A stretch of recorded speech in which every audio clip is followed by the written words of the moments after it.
Dear, are you done? No, not yet. Not yet? Mga nanay, nag-yard.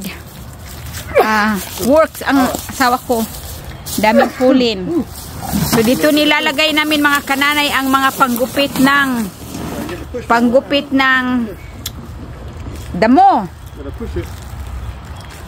Oh, you need to push it now? You gotta do some push mowing, around the play area. See, match your play area. So, ito na mga nanay, no, unang day ito sa this year. Unang gupit ng damo this year, unang linis. Namumula ang ni Daddy Tim, namumula ang kanyang mata kasi grabe ang pulin mga nanay, uy. Ang sakyanan na pula, maging mga nanay, ang pulin. Ang sasakyan na pula, naging green. Dahil yan sa pulin. Ayan, nag-burp ako kasi kain lang ako ng kain eh. So, ito na mga nanay, no, nililinis ni Daddy Tim ang aming yard. Oh, diba? So, sooner naman, ang nanay Jenny ay maguna na. So, ayan. Abot dito ang paglinis ni Daddy Tim, pero namumula ang kanyang mata, mga nanay, kasi sa pulin talaga. So, maganda na tingnan ang yard. Mas gaganda pa yan. Naglinis pa siya ulit. Nag-pushing mower siya.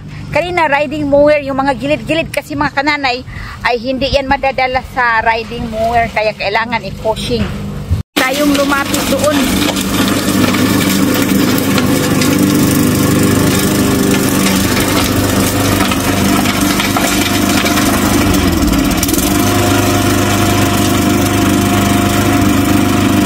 Mga kananay, ang lakas ng ulan at hangin sa labas at bukas ng madaling araw ay mag-frozen kami. So pumunta kami ng tindahan at binili ko ang anak ko ng mga damit. Nang dahil yung mga pantalon niya mga kananay ay umiksi ng umiksi. Kaya ito, ayan, tanggalan natin ito ng mga ganito. Mga nanay, ang nanay Jenny busy dito sa kusina. Walang katapusan. Walang katapusang assignment, mga nanay. Sige. Kailangan natin magluto. Mga nanay, nandito na naman tayo sa ating kusina. Of course, mga kananay. Magluto na punta, mga nanay. Habang magluto ta, mga nanay, ay magchika-chika na. Magchika-chik. Lagyan natin ito, mga nanay, ng sardinas. Parang makagwapa ang sardinas. Nga, makaguba po sa naong kung kabuhion. Kumusta na kayo, mga nanay? Oy, just the Lord. Ako inaaliw sa comment section, mga nanay. Sa dami kong face expression, merong naiinis. Ang nakakaintindi, natatawa. Pero ang hindi nakakaintindi, lang yung sense of humor nila. Ang nakakaalam sa mga Bisaya. Natatawa, syempre natatawa sila. Hindi na naintindihan eh. May pagayan-ganyan akong face deck. Sigak ay mata, sigapas pitromat. Eh, marami tayong talent, mga nanay. Marami tayong face expression. Sa comment section, mga kananay, marami talagang gusto mabigang pansin ang kanilang comments. Kaya binigyan ko ng pansin. Yan. Diba? Ang sabi naman doon ay mayabang na ako. Binigyan ko ng pansin. Mayabang na ako. Pues, hindi ako mayabang. Nagpapaliwanag lang. Gabulol-bulol talaga. Galit sila, mga nanay. Well. Life is still go on. May nagsasabi doon na babagsak rin din daw ako. Saan? Sagutin ko sana saan? Sa bilahan mo? Meron din ako napansin, mga kananay, sa mga nag-comment doon, no?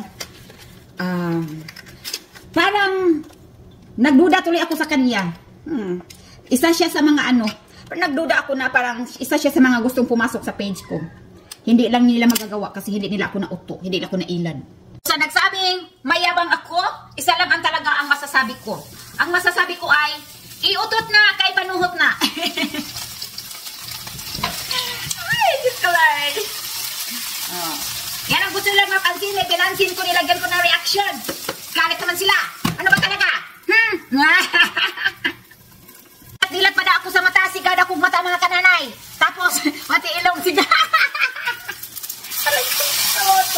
Amot ko, mga nanay. Lahat pinansin nila, pati ang butas ng ilong ko. Ay! Forever, my darling. Kantahan ko na lang yung asawa ko, mga nanay, oy. Forever, my darling. My darling, my darling. Ayan. Are you to do now? What can it mean? I know to do. Oh no, mo. What's the name? Nila man kananay ang aking mata. Ngayon binigyan ko sila ng mata na nagbarilat-dilat. Pinag-aralan ko nga paano mag-cross eyes pero hindi ko talaga magawa mga nanay. Hanggang ganyan lang ako. Pero hindi yan galit. Nagsasalita lang. Nagpapaliwanag lang.